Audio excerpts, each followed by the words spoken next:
आज इस वीडियो में हम बात करने वाले हैं ELCB और RCCB के बारे में, यानी कि ELCB और RCCB में क्या डिफरेंस है। तो चलिए शुरू करते हैं। जब भी हम इलेक्ट्रिकल की बात करते हैं तब ELCB और RCCB ये मोस्ट कंफ्यूजिंग टर्म है, तो आपको पता होना चाहिए कि ELCB और RCCB में क्या डिफरेंस है। तो चलिए देखते हैं। ELCB का फुल फॉर्म होता है अर्थ लीकेज सर्किट ब्रेकर और RCCB का फुल फॉर्म होता है residual current circuit breaker. RCCB जो है वो अपडेटेड वर्जन है ELCB का और आजकल जो है वो ELCB को कम्प्लीटली रिप्लेस किया गया है RCCB से। तो चलिए जानते हैं सबसे पहले कि ELCB यानी कि होता क्या है। ELCB यानी कि अर्थ लीकेज सर्किट ब्रेकर। अब वो कैसे काम करता है चलिए देखते हैं।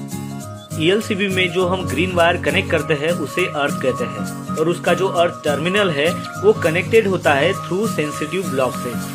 तो ELCB में होता क्या है कि इनकमिंग पावर आता है, एक रेड और एक ब्लैक, यानी कि आप उसे फेज और न्यूट्रल कह सकते हैं, और उसका ही आउटगोइंग पावर होता है वही रेड और ब्लैक, यानी कि फेज और न्यूट्रल। यानी कि फेज और न्यूट्रल जो है वो इनकमिंग पावर है और उसका आउटगोइंग पावर भी है, और वो जो इनकमिंग पावर और आउटगोइंग पावर है वो कनेक्टेड होता है एक सेंसिटिव ट्रिपिंग ब्लॉक से, और वो सेंसिटिव ट्रिपिंग ब्लॉक जो है वो अर्थिंग वायर से कनेक्ट होता है।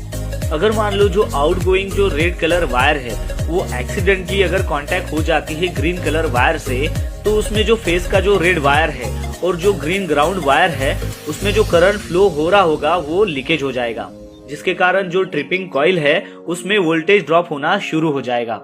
ये जो वोल्टेज ड्रॉप है वो इनफ है वो जो ट्रिप सर्किट है उसको एक्टिवेट करने के लिए, यानी कि उस वोल्टेज ड्रॉप से जो ट्रिप सर्किट है वो एक्टिवेट हो जाएगा और फाइनली जो ELCB है वो ओपन हो जाएगी, यानी कि वो आइसोलेट हो जाएगी अपने सोर्स से, यानी कि उस फॉल्ट से जो सोर्स है उसको वो आइसोलेट कर देगा। चलिए अब समझते हैं कि RCCB का फंक्शन कैसे होता है। RCCB यानी कि रेसिडुअल करंट सर्किट ब्रेकर।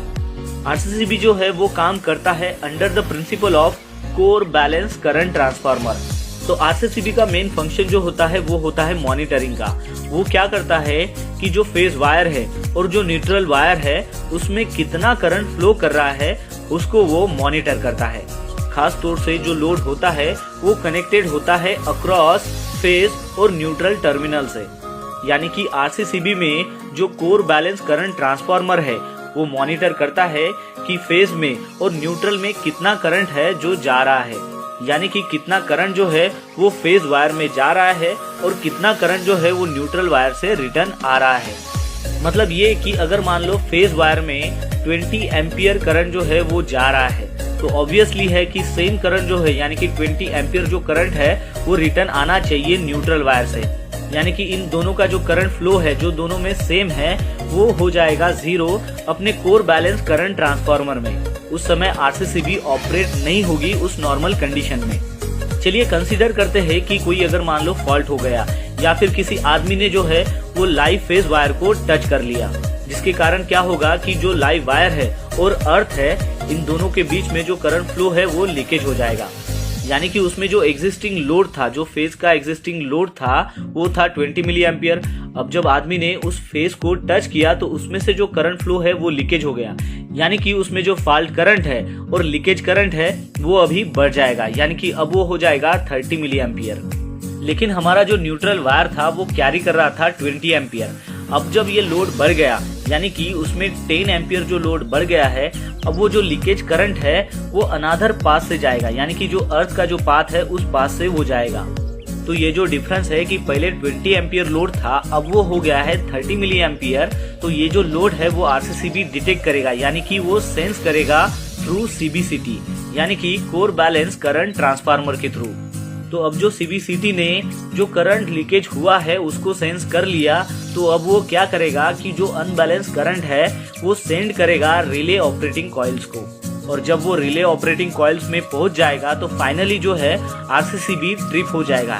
इसकी वजह से क्या होगा कि वो जो फॉल्ट है उसकी वजह से जो करंट है वो आइसोलेट हो जाएगा। तो अब आपको पता चल गया होगा कि ELCB और RCCB के क्या फंक्शंस है और वो कैसा फंक्शन करता है। तो चलिए अब देखते हैं कि उन दोनों में डिफरेंस क्या है। तो ELCB का फुल फॉर्म होता है अर्थ लीकेज सर्किट ब्रेकर और आरसीसीबी का फुल फॉर्म होता है रेसिजुअल करंट सर्किट ब्रेकर और आरसीसीबी का दूसरा नाम है आरसीबी, उसे हम रेसिजुअल करंट डिवाइस भी कहते हैं। तो ईएलसीबी जो है वो वोल्टेज ऑपरेटेड है और आरसीसीबी जो है वो करंट ऑपरेटेड है। तो ईएलसीबी को ये भी कह सकते हैं कि voltage operated earth leakage circuit breaker और आरसीसीबी को हम ये भी कह सकते हैं current operated residual current circuit breaker या फिर current operated residual current device.